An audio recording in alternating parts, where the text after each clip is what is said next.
नमस्कार, हजुरहरूलाई मेरो किचनमा स्वागत छ। आज मैले हजुरहरू समक्ष हट एन्ड सावर सुपको रेसिपी लिएर आएको छु। आउनुहोस् हट एन्ड सावर सुप कसरी बन्छ हजुरहरूसँगै हेरौँ है त। सुरुमा हामीलाई हट एन्ड सावर सुप बनाउनको लागि निम्न प्रकारका सामान चाहिन्छ। मैले बोनलेस चिकन 50 ग्राम जति लिएको छु। त्यस्तै भेजमा फ्रेस बिन्स लिएको छु, फ्रेस क्यारोट, फ्रेस काउली पनि मैले लिएको छु। चप गरेर मैले 3-4 पिस लसुन लिएको छु र जुलियन काटेर मसरुम, ब्ल्याक मसरुम र व्हाइट मसरुम लिएको छु। त्यस्तै मैले अन्डाको सेतो भाग मात्र निकालेर लिएको छु र हामीलाई कर्नफ्लोर पनि चाहिन्छ। सुपलाई अलिकति थिकनेस बनाउनु पर्ने भएकोले र मैले थोरै अजिनामोटो पनि लिएको छु, यो अप्सनल हो। मैले हाफ टेबल स्पुन जति व्हाइट पेपर र 1 टेबल स्पुन सल्ट लिएको छु र अलिकति सोया सस पनि मैले लिएको छु। सुरुमा हामीले भेजलाई काटेर राख्नु पर्दछ। भेजलाई हामीले जुलियन कट काट्छौँ। हजुरहरूसँग भेज जे उपलब्ध छ हजुरहरूले त्यही प्रयोग गर्न सक्नुहुनेछ।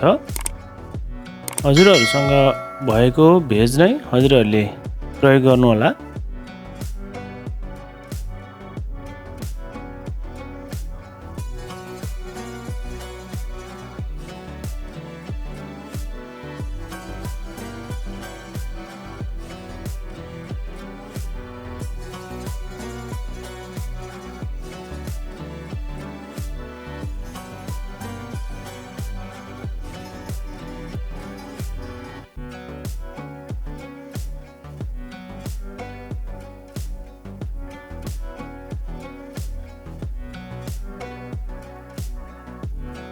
हट एन्ड सावर सुप पिरो, अमिलो र नुनिलोको कम्बिनेसन राम्रो मिल्ने भएकोले यो एकदम चटपट स्टाइलको हुन्छ। जाडोमा साह्रै लाभदायक मानिने यो सुप निकै नै प्रचलित छ।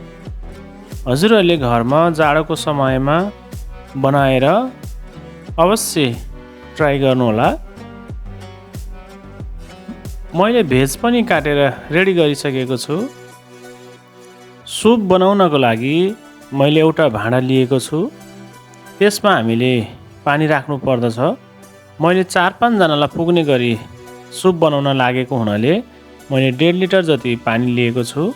सुरुमा हामीले पानीलाई उमाल्नु पर्छ।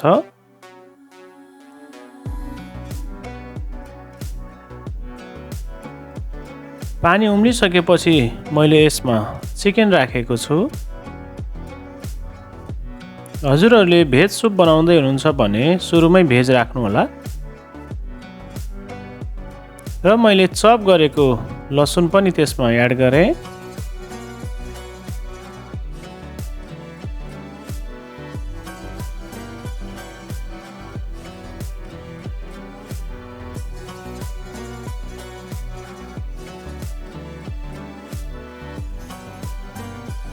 बिस्तारै अब हामीले अरू सामान पनि त्यसमा राख्दै जानेछौँ।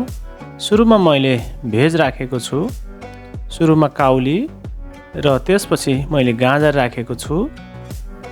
सिमी हामीले अन्तिमतिर राख्नुपर्छ, किनभने सिमी सुरुमै राख्नाले सिमी डिस्कलर हुने भएकोले यसलाई हामीले अन्तिममा राख्दा उपयुक्त हुन्छ। र मैले सल्ट एड गरेको छु। त्यस्तै मैले एमएसजी एड गरेको छु र व्हाइट पेपर पाउडर पनि हामीले यसमा एड गर्नु पर्दछ।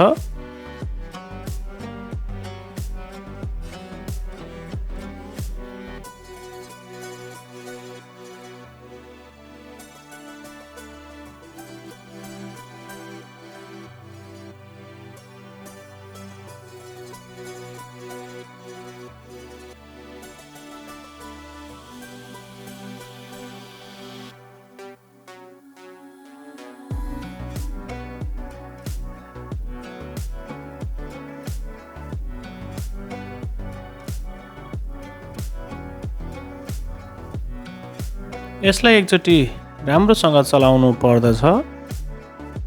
अब हामीले यसमा मसरुम पनि एड गर्छौँ। र मसरुम राखेर एकछिन चलाउनु होला।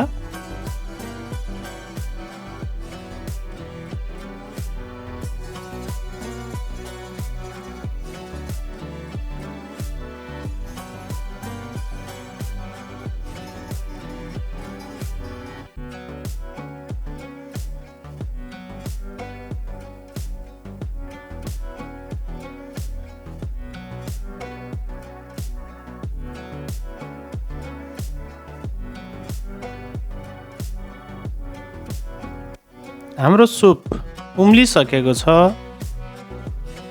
अब हामीले सोया सस राख्नु पर्दछ।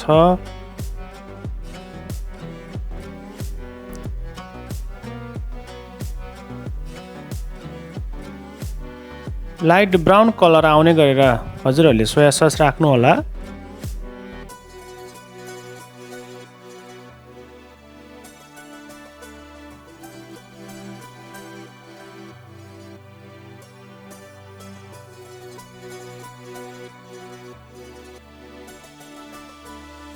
अब हामीले यसमा हट सस एड गर्नुपर्दछ। यदि हजुरहरूलाई हट सस बनाउन आउँदैन भने मैले भिडियोको अन्तिममा हट सस बनाउने रेसिपी राखिदिनेछु। हजुरहरूले त्यहाँ गएर भिडियो हेर्न सक्नुहुनेछ। र अब हामीले भिनेगर राख्नेछौँ। सुपलाई हामीले सावर बनाउनको लागि भिनेगर अथवा छ भने हामीले लेमन जुस राख्नेछौँ। मैले चाहिँ यहाँ 5-6 ड्रप भिनेगर राखेको छु। हजुरहरूसँग लेमन जुस छ भने लेमन जुस पनि राख्न सक्नुहुनेछ। अब मैले सिमी एड गर्दछु। एकचोटि राम्रोसँग चलाउनु होला।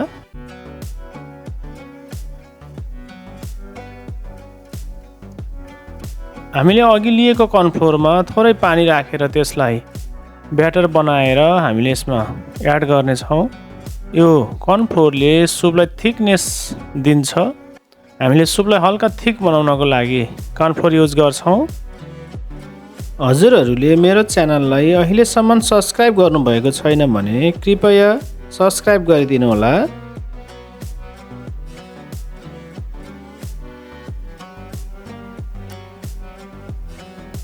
सुपमा राम्रोसँग उमाल आएको छ।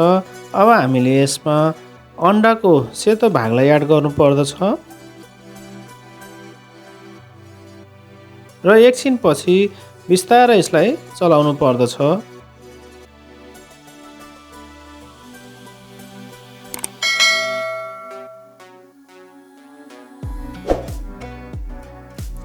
एकचोटि हजुरहरूले घरमा जाडो मौसममा हट एन्ड सावर सुप बनाएर अवश्य टेस्ट गर्नुहोला र कस्तो हुन्छ कमेन्ट पनि गर्नुहोला।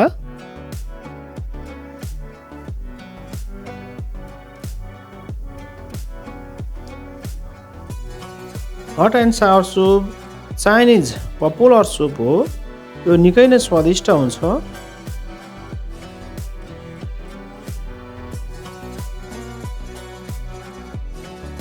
यस्तै नयाँ भिडियो हेर्नको लागि मेरो च्यानललाई हजुरहरूले सब्सक्राइब गरिदिनु होला।